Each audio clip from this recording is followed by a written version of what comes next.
চিধা আছে হা কথাবিলাক আমি এতিয়া ৰসৰাজৰ মালিক বহি আছে সেই ৰসৰাজৰ মালিকক মই আজি সুধিছো যে ইয়াত ইমান কোটি কোটি টকা ঘটিলে আপোনাৰ দোকানত এটা অসমীয়া ল'ৰা এমপ্লয়ী আছেনে আপোনালোকে কিন্তু জাতিৰ প্ৰতি কোনো দায়বদ্ধ নাই আজিলৈকে ৰসৰাজে শিৱসাগৰৰ কাৰণে কিবা কৰিলে নে একো নকৰিলে আপুনি আহিছে স্বাগতম জনাইছে ইয়াত কিহৰ এটা প্ৰস্তাৱ লোৱা হয় ভোজপুৰী ছাত্ৰ সন্থানে কি সেইটো বেন কৰিব লাগে ভোজপুৰী ছাত্ৰ কিহৰ নহ'ব নচলিব আৰু ভোজপুৰী ছাত্ৰ লাগিলে বুলেট লৈ ইয়াত ফুট লগাই যিটো গতিত ৰাস্তাত যায় মই নিজেই স্কুটি চলাই আছো তেতিয়াহ'লে বুলেট চলাব পৰা হ'লে ষ্টুপিড ইয়াত নহ'ব ইয়াত চলাব আৰু চেম্বাৰ্ছ অফ কমাৰ্চ ভংগ কৰি দিয়া হ'ব ইয়াত খিলঞ্জীয়া মানুহ চেম্বাৰ্ছ অফ কমাৰ্চৰ সভাপতি সম্পাদক হ'ব কৰ ৰাজস্থানৰ মানুহ ইয়াত আহি চেম্বাৰ্ছ অফ কমাৰ্চৰ সভাপতি সম্পাদক হ'ব লাগে এইবোৰ নচলিব গুণ্ডামি নচলিব আৰু শুনক মই একদম চিধা চিধি কৈ দিছো মোক না মই ইলেকশ্যন খেলিম না মোক মাৰোৱাৰী মানুহ ভোট লাগে না মোক বিহাৰী মানুহ ভোট লাগে না মোক বঙালী মানুহ ভোট লাগে মই এইবিলাকত নাই আৰু এটা কথা একদম স্পষ্টকে মই আপোনালোকক কৈ দিছো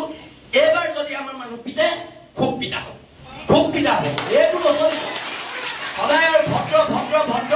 অসমীয়া জাতি ভদ্ৰতাৰ সুযোগ লৈ আমাক চৰ মাৰিব গোৰ মাৰিব হা আমি কি ঢোল আৰু ৰঙালী বিহু আমি যেতিয়াই পাতি দিব পাৰো খালি ঢোলটো যাতে আপোনালোকৰ পিঠি নহয় সেইটো কথালে মন কৰিব একদম কৈ দিছো দেশৰ মানুহে গঢ়ি পিটি ল'ব জানে হেংদাং বৰটোপ ঠাল তৰোৱাল আমি 600 বছৰীয়া গৌৰৱ উজ্জ্বল আহোম ৰাজত্বৰ মানুহ হয় আমাৰ যুদ্ধ কৰিবলৈ শিকাই যোৱা আহোম স্বৰ্গদেউসকলৰ আদৰ্শত বিশ্বাসী আমি মানুহ হয় অসমীয়া মানুহ ভদ্ৰ অসমীয়া মানুহ সৰল হয় কাৰণেতো আহি ইয়াত ৰসৰাজ খুলি বেপাৰ কৰি থাকিব পাৰিছা সৰল হয় কাৰণেতো অপ্সৰা খুলি বেপাৰ কৰি থাকিব পাৰিছা আমি সৰল হয় কাৰণে তোমালোকে বেপাৰ কৰি কোটি কোটি টকাৰ মালিক হ'ব পাৰিছা কিন্তু যদি খং উঠে মগজটো ঘূৰে ৰাজস্থানো নেপাবি বিহাৰো নেপাবি এচা পিটন দিয়া হ'ব একদম আজি কৈ দিয়া আৰু যিকেইজন ব্যৱসায়ী নাহিলে সিদ্ধান্ত লোৱা হওক কাইলৈ বাহিৰৰ দোকান বন্ধ বসন্ত গগৈ ডাঙৰীয়া মই আপোনাক অনুৰোধ জনাইছো আপোনালোকে মোৰ বসন্ত গগৈৰ মাজত কেতিয়াবা কাজিয়া হয় কিন্তু কাইলৈ বসন্ত গগৈ কোনোবা অনা অসমীয়া মানুহে হাত দিলে শৃংখল চলিয়ে ঘৰত সোমাই বহি নাথাকে আৰু দাদা আপুনি ৰাজহুৱা কৰক কালি কোন 3জন বদন আপোনাৰ ঘৰলৈ গৈছিলে আপুনি ৰাজহুৱা কৰক 3জন বদন কোন গৈছিলে সেই বদন কি জাগাটো গাড়ীত কাণত ধৰাব লাগিব আপুনি আজি ৰাজহুৱা কৰি যাব লাগিব কোন 3জন বদন আপোনাৰ ঘৰলৈ কালি ৰাতি পইচাৰ ঘোষ দিবলৈ গৈছিলে আৰু এটা কথা ভোজপুৰী সংগঠন বন্ধ আৰু ইয়াত কিহৰ মাৰোৱাৰী যুৱ মঞ্চ অসমীয়া যুৱ মঞ্চ আছে চব জইন কৰা ইয়াত মাৰোৱাৰী যুৱ মঞ্চ নহ'ব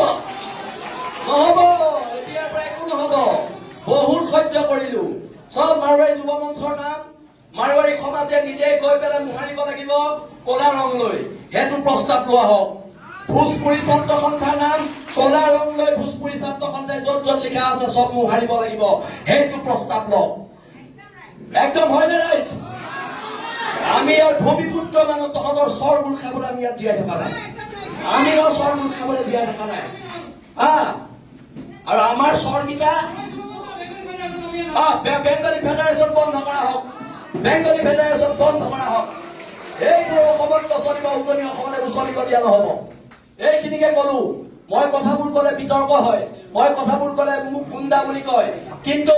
যদি মই আকৌ কৈছো যদি আমি গুণ্ডা হয় মোৰ নিচিনা গুণ্ডাৰ সমাজত প্ৰয়োজন আছে কৰিব লাগিব গুণ্ডামি দেশ আৰু জাতিৰ স্বাৰ্থ অসম নামৰ মাজনীৰ স্বাৰ্থ ইহঁতে চল পায় আমি কিবা এটা কৰিলে আমাক পুলিচে জেলত ভৰাই দিয়ে মাৰোৱাৰীখিনিয়ে চল পায় আমি কিবা এটা কৰিলে জেলত ভৰাই দিয়ে সেই মাৰোৱাৰী সমাজক কৈছো জেলৰ ভিতৰৰ আটাইতকৈ ডাঙৰ গুণ্ডাটো মইহে হ'ব এইটো কথা মনত ৰাখিম মই জেললৈ ভয় নকৰো জেল মোৰ দ্বিতীয় ঘৰ এইবোৰ কথা কৈ লাভ নাই কিন্তু সিদ্ধান্তবোৰ হওক আৰু বসন্ত গগৈ ডাঙৰীয়াক চিতু বৰুৱাক মই ধন্যবাদ দিছো এটা বসন্ত দাই এই অনা অসমীয়া শ্ৰেণীটোৱে ভাবে আমি দল সংগঠনবোৰৰ মাজত মিলা প্ৰীতি নাই আমাৰ দল সংগঠনবোৰৰ মাজত মতভেদ থাকিব পাৰে আমাৰ দল সংগঠনবোৰৰ মাজত অৰিয়া অৰি কিছুমান থাকিব পাৰে, কিন্তু আমি খিলঞ্জীয়াৰ সেইটো কথাও মনত ৰাখিব লাগিব। আৰু প্ৰস্তাৱ এটা একদম লোৱা হওক, আজি ৰখাজৰ মালিক থাকোঁতে লোৱা হওক,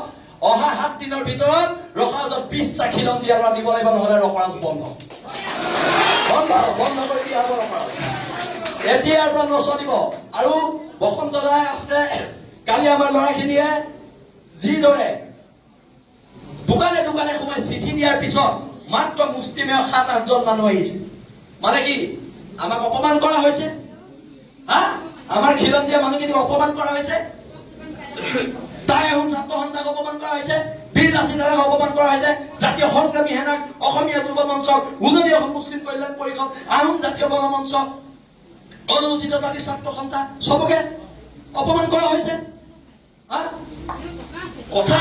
টকাৰ জোৰত যি ইচ্ছা তাকে কৰিবি, এইবাৰ পৰা নহব, সংগ্ৰাম হব। আৰু এটা কথা, যদি শিৱসাগৰ জ্বলে গোটেই অসম জ্বলিব, সেইটো লিখি ৰাখক। আমি শিৱসাগৰীয়া হওক।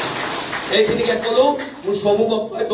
সামৰি মাৰিছো। আগতে কওঁ যদি কিবা ভুল হলে মোক মাফ কৰিবা, আজি মই মাফ নোখোজো। আজি মাফ খোজাৰ সময় এই অনা অসমীয়া মানুহ।